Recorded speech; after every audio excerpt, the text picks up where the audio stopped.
যেই রব গাছের ডালে ঘুমন্ত পাখিকে পড়তে দেয় না, আপনি কিভাবে ভাবলেন সেই আল্লাহ আপনার হৃদয়ের কথা শুনেন না? আপনি কিভাবে ভাবলেন সেই আল্লাহ আপনার কথার সাড়া দিচ্ছে না?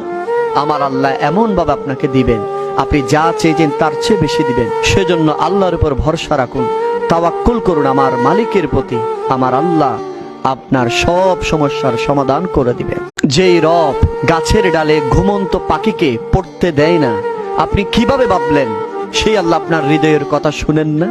আপনি কিভাবে ভাবলেন সেই আল্লাহ আপনার কথার সাড়া দিচ্ছে না? আমার আল্লাহ এমন ভাবে আপনাকে দিবেন, আপনি যা চেয়েছেন তার চেয়ে বেশি দিবেন। সেজন্য আল্লাহর উপর ভরসা রাখুন, তাওয়াক্কুল করুন আমার মালিকের প্রতি। আমার আল্লাহ আপনার সব সমস্যার সমাধান করে দিবেন। যেই রব গাছের ডালে ঘুমন্ত পাখিকে পড়তে দেয় না, আপনি কিভাবে ভাবলেন সেই আল্লাহ আপনার হৃদয়ের কথা শুনেন না? আপনি কিভাবে ভাবলেন সেই আল্লাহ আপনার